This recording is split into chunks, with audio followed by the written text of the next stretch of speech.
प्रिय विद्यार्थियों नमस्कार। हिंदी साहित्य माला में सबका स्वागत है। आज हम हिंदी साहित्य में हिंदी उपन्यास का उद्भव और विकास का दूसरा भाग पढ़ेंगे। पहले भाग में हमने हिंदी उपन्यास के प्रमुख तत्व कौन कौन से हैं, हिंदी उपन्यास के उद्भव और विकास के चरण कौन कौन से हैं, इस विषय पर हमने चर्चा की थी। आज का पहला प्रश्न है,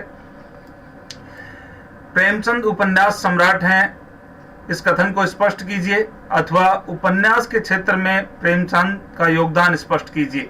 प्रिय विद्यार्थियों, प्रेमचंद जी उपन्यास सम्राट कहलाते हैं। प्रेमचंद जी आदर्शोन्मुखी यथार्थवादी उपन्यासकार हैं। इस वाक्य को मैं दूसरे शब्दों में कहूं, पहले वो अपने उपन्यासों में वास्तविकता का वर्णन करते हैं और उसके बाद में वो बताते हैं कि कैसा होना चाहिए, आदर्श कैसा हो, अतः उन्हें आदर्शोन्मुखी यथार्थवादी उपन्यासकार कहा गया है। और आरंभ में प्रेमचंद अपने उपन्यास पहले उर्दू में लिखते थे, फिर स्वयं उनका हिंदी अनुवाद करते थे। और आचार्य हजारी प्रसाद द्विवेदी ने उनकी प्रशंसा में कहा है, प्रेमचंद शताब्दियों से पद दलित, अपमानित और उपेक्षित कृषकों की आवाज थे।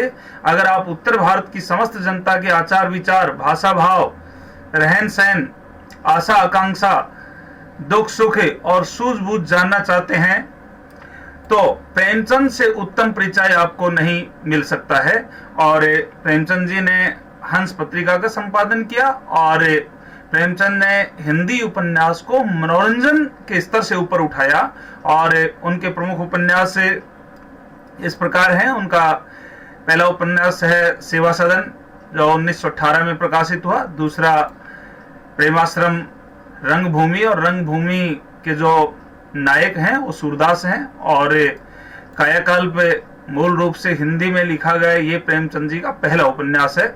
और निर्मला उपन्यास जो अनमेल विवाह की समस्या पर लिखा गया उपन्यास है। और गबन उनका उपन्यास है जिनका मुख्य पात्र जालपा है। और क्रमभूमि गोदान उनका उपन्यास 1935 ईस्वी में छपा और ग्रामीण जीवन का, कृषक जीवन का महाकाव्य कहा जाता है इस उपन्यास को। यह उनका अंतिम और श्रेष्ठ उपन्यास माना जाता है। ग्रामीण जीवन का यथार्थ चित्रण इसमें किया गया है।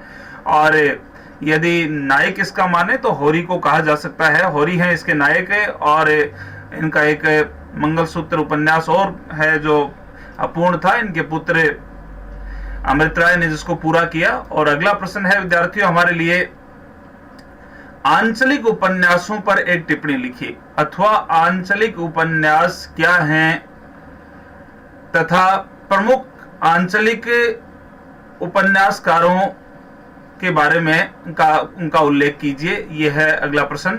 और प्रिय विद्यार्थियों, आंचलिक उपन्यास क्या है, इसका उत्तर इस प्रकार है, किसी क्षेत्र विशेष की मान्यताओं, परंपराओं और उसी क्षेत्र में प्रचलित भाषा में लिखे उपन्यास आंचलिक उपन्यास कहलाते हैं। आंचल क्षेत्र विशेष। और प्रमुख आंचलिक उपन्यासकारों में फणीश्वर नाथ रेणु का नाम सर्वोपरि माना जाता है। रेणु ने सबसे पहले आंचलिक उपन्यास शब्द का प्रयोग किया। और मैला आंचल उनका बहुत ही प्रसिद्ध आंचलिक उपन्यास है और इसका प्रकाशन 1954 ईस्वी में हुआ। यह उपन्यास बिहार के पूर्णिया जिले के मेरीगंज गांव पर केंद्रित है। और प्रति परिकथा, पलटू बाबू रोड, और ये प्रति परिकथा जो उपन्यास है, ये उपन्यास बिहार के पूर्णिया क्षेत्र पर ही केंद्रित है।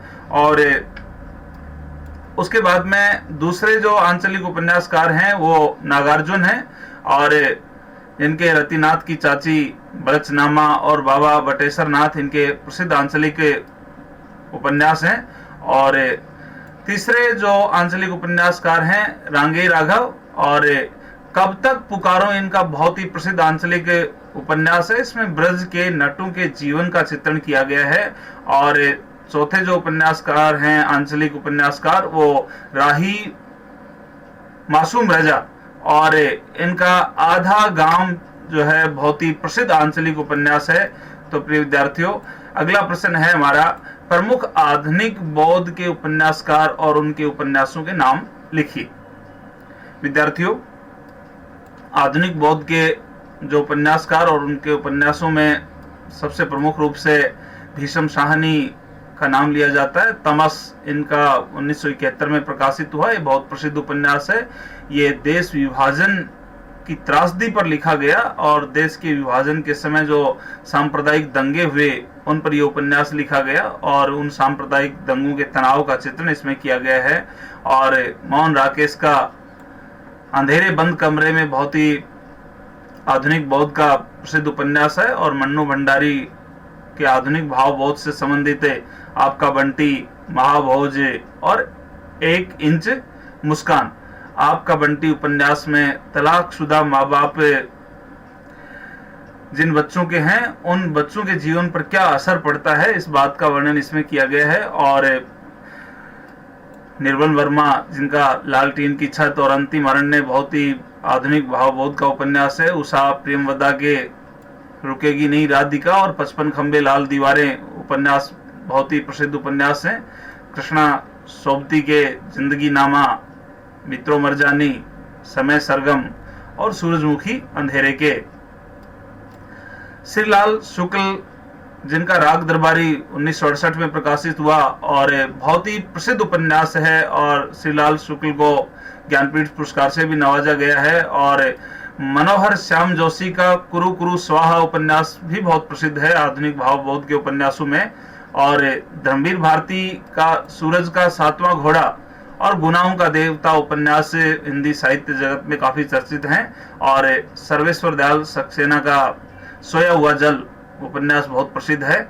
और विद्यार्थियों, सुरेंद्र वर्मा का मुझे चांद चाहिए और कमलेश्वर का कितने पाकिस्तान उपन्यास बहुत ही प्रसिद्ध उपन्यास है।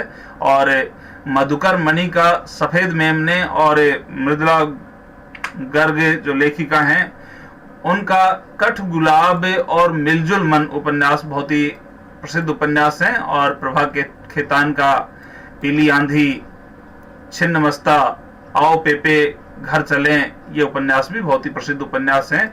और मैत्रेयी पुष्पा का झूला नट और अलमा कबूतरी और अलका सरावगी का कली कथा वाया बाईपास और कोई दूसरा नहीं उपन्यास आधुनिक भावबोध के उपन्यासों में बहुत ही चर्चित उपन्यास हैं।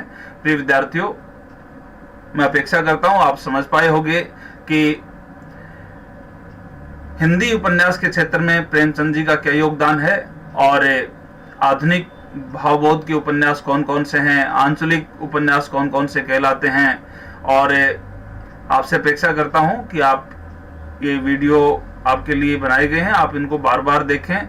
और कक्षा 12 का हिंदी साहित्य का पेपर अभी आयोजित होना बकाया है 25 जून का, जिसको आयोजन होगा। आप इन वीडियोस को बार बार देखें और आप अपनी परीक्षा में सफलता प्राप्त करें।